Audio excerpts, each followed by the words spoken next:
What is up guys, Greedy Knight here with a video discussing the identity of Chargeblade. Since we've gotten our hands on the beta, there's a shakeup of how Chargeblade is played. Super Spam got nerfed and Savage Axe got buffed. Based on the Chargeblade related outcry via Reddit and YouTube, Super Spam is the playstyle that a majority of the Chargeblade community chose, and Savage Axe is what Capcom wants us to play. This conflict of vision is why there is an identity crisis of sorts in Monster Hunter Wilds. I'll briefly go over the details of how Chargeblade was designed and identify why there is a problem with Monster Hunter Wilds' take on Chargeblade. Let's get into it. There are four main identities of Chargeblade established by previous games: the AED spam of 4U, the Axe-centric mode of GU, the SAD spam of 5th Fleet, and Savage Axe of Iceborne. I've discussed these in detail in another video, linked down below, but the short of it was that these identities exist because that is what their design enabled. 4U provided good values on the AED and SAD, while giving you the shortcuts to promote the playstyle. GU guided everything that made the file spam possible, forcing you to loop between Sword and Shield and Axe mode with the various styles. The exception was Aerial style revising AED spam, taking it to the air. With the 5th Fleet, the reversion to 4U's moveset and the addition of permanent red shield charge allowed you to spam shockwaves as soon as you loaded files up. It maintained the playstyle for 2 full games without any mechanical nerfs, mainly tweaking motion values as balance. Iceborne gave birth to the buzzsaw Savage Axe, being iterated upon as Condensed Spinning Slash in Rise Break, and then Savage Axe again in Wilds, giving a hefty incentive to use the Sword and Shield mode to set up, and Axe mode for damage, because of the spinning ticks. It served as the counterpart to Super Spam in every regard. Regardless of whether Capcom wants to acknowledge it or not, Super Spam and Savage Axe are the two recurring identities that are fundamental to Chargeblade. They should both be maintained moving forward. While Axe mode has been vastly improved from GU, the Super Spam identity must remain intact because it is part of Chargeblade's history, and the nerf in Wilds does not help. The Super Spam nerf extends the neutral SAD. From a shield charge or from idle in Axe mode, you now have to input an AED and then you are able to follow it up with the SAD.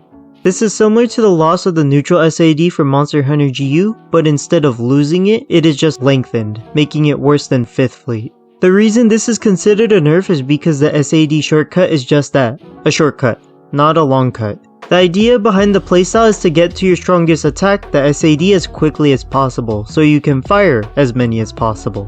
By shoehorning in the AED, one of the longer Chargeblade animations, there's no longer a quick on-demand way into your power move. However, you still have your shortcut from your various guards, but the drawback there is that you have to wait for the monster to run into your shield, forcing you to pop an SAD from consistently awkward positions and in response to the monster. Yet another patchwork you can do is use the barrel bombs to proc your guard point, but that requires you to sheath your weapon and plant before you can guard point. It's not something you can use in the heat of battle.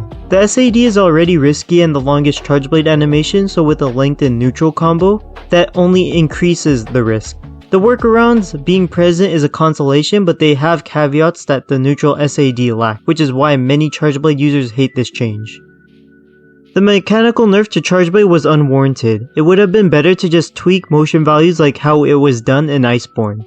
The main nerf-worthy issue with Super Spam as a playstyle was displayed in full power by Sunbreak. Time attackers dishing out 30 supers in 5 minutes, on anomaly monsters with 5 to 6,000 damage per SAD, deleting about 100,000 health before a monster would leave the area. From a balance perspective, no weapon should output that much damage in that short of a time, albeit only on certain monsters with favorable element hit zones. However, moving from Sunbreak to Wilds is the nerf. Without counter peek, morphing slash, firing pins, and counter morph slash, there is never a reality where the player can unleash as many 5-foul supers on the monster as quickly and consistently as in Sunbreak. Iceborne demonstrated the effects of a slightly nerfed Super Spam, where it just wasn't optimal to use over Savage Axe. With Wild's version of SAD moving back to World's base moveset, Super Spam was losing several consistency tools, and now it lost a major consistency tool in the neutral SAD. The basic Super Spam playstyle is already weak relative to Savage Axe, why make it weaker? This change has the potential to kill a playstyle if left alone in the main game or future betas, because Savage Axe is just the better option. It outputs consistent damage and rarely has to manage resources now. Super Spam has to go through more effort to achieve the same result by predicting movements and positioning perfectly. Now it's just harder to make use of openings post-nerf. And if the foul damage gets too high like in Sunbreak, Capcom could just readjust the motion values to bring it back in line with Savage Axe. In the 5th fleet, the amped element discharge's effectiveness had declined, which is why it was understandably buffed in Wilds. With the addition of the permanent red shield charge starting with World, you now retain your shield after the SAD, allowing you to use an SAD without worrying about recharging your shield every time. You only recharge the files. Use an AAD to focus on one hit zone like the head, or to bail out of the SAD because the monster moved. Every other instance, you just avoided the AAD and shotgun files into the monster via SAD. In Wilds, they sought to remedy this by incorporating the move into both playstyles. It resulted in the nerf for SAD as discussed, while serving as a buff for Buzzsaw. The Savage Axe is the polar opposite of SAD and loves to extend combos when it is safe to do so. More chops equates to more ticks and more foul damage, resulting in more overall damage.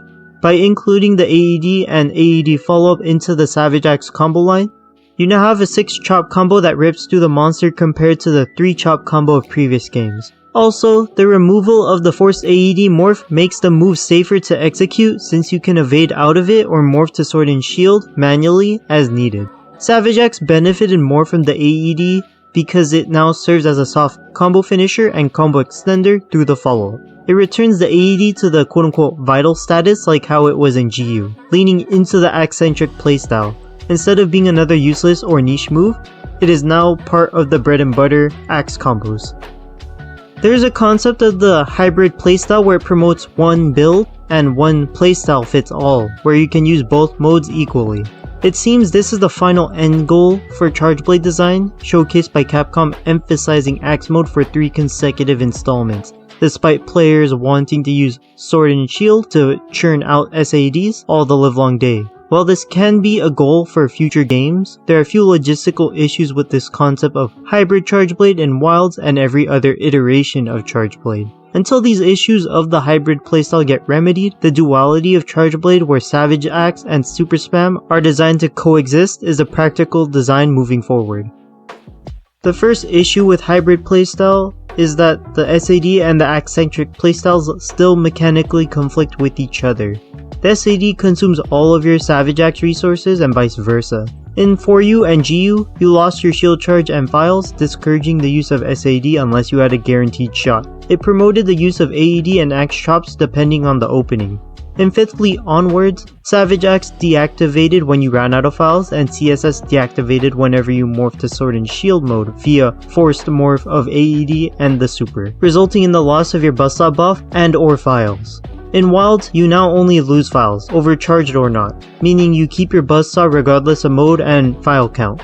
While there is a better synergy between the two playstyles, the lingering conflict is that the Savage Axe greatly benefits from overchild files because it provides file consumption negation. And anytime you drop an SAD, you'll empty your overcharged files and lose the negation. It forces you to reload on files and overcharged files to regain that effect. Your alternative is to ignore the overcharged file mechanic, but every Axe chop weakens your SAD due to the lack of negation. For a true hybrid playstyle to exist, Savage Axe and SAD need to complement each other, not drain away from each other's strengths. You should be able to use the SAD or your Savage Axe without hindering the other move. The second issue with the hybrid playstyle is that the strategy of each playstyle differ. The Super Spam player will want to stay in Sword and Shield mode because your guards provide the fastest way into an SAD, and it doesn't benefit that much from the overcharge foul effect or Axe mode.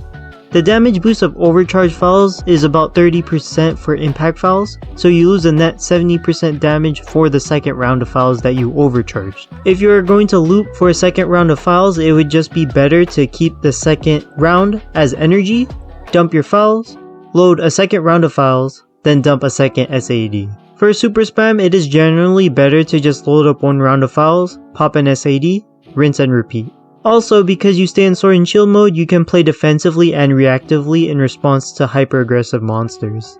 In contrast, Savage Axe users stay in Axe mode until files, Savage Axe, or Shield Charge run out, and then they morph to Sword and Shield to refuel. It is the inverse of Super Spam because it stays in Axe mode and minimally dips into Sword and Shield mode. To use both modes equally and shift away from the Super Spam versus Savage Axe dichotomy means that Chargeblade users spend more time in the quote-unquote non-optimal mode for both playstyles. It is best practice to stick to one playstyle because you maximize the strength and minimize the weaknesses of each mode by using Super Spam or Savage Axe. What I would agree with for a hybrid playstyle is to be able to freely swap between Super Spam and Savage Axe as needed during the hunt. But the idea to use both modes equally is not in the best interest of Chargeblade design. Lastly, Savage Axe and SAD builds differ in skill priority. The SAD's primary source of damage is the file, which ignores crits and sharpness, scaling with attack for impact and element for element. You just prioritize maxing out on the respective source of damage because your feature move only calculates damage with the file and respective file type. Because it fires 5 files, your one file gains a ×5 multiplier. You run skills that promote file spam to promote guard pointing, and load shells for increasing your file capabilities. You have plenty of additional room to fit in functional skills like guard, guard up, and rapid morph because the file ignores the crit attack meta. In contrast, Savage Axe is built exactly like the quote-unquote meta builds, including crits, attack, sharpness, affinity, and in addition to the functional skills like guard and load shells. All because its highest value move calculates with cutting damage. Unlike the file, cutting damage does not ignore crits, sharpness, attack, and element. It calculates with everything, which is why builds aim to boost everything. It requires more skills to build for, but it follows the template of other meta sets. Element and attack boosts are beneficial to both Super Spam and Savage Axe, pending file type, because any boost is applied to both cutting and respective file damage, bleeding into both calculations for higher overall damage. If there were to be a hybrid build, then element and attack focused builds is the quote-unquote optimal choice because the sources of damage directly overlap, resulting in more efficient builds for higher damage calculation. While Chargeblade has changed, this is nothing new for the weapon. It is one of the few weapons that Capcom can't seem to settle one identity on because of the push and pull from what the community wants versus what the devs want. SAD and Savage Axe coexisting is the current solution to making Chargeblade compelling to play. If you don't like one playstyle, you can swap to the other. It is the jack of all trades weapon after all. Having more than one way to play lets you handle more matchups and more situations. It's a benefit to the player to have a defined line between playstyles, so you can shift modes if and when you need to. With a speculated second beta and demo, other changes can be implemented based on the feedback, in which I will do a part 2 to this video for any changes to the weapon. Like if this video is useful to you, consider subscribing if you want to see more content like this, comment down below your thoughts and opinions. That's all I got for this one. Greedy Knight, signing out.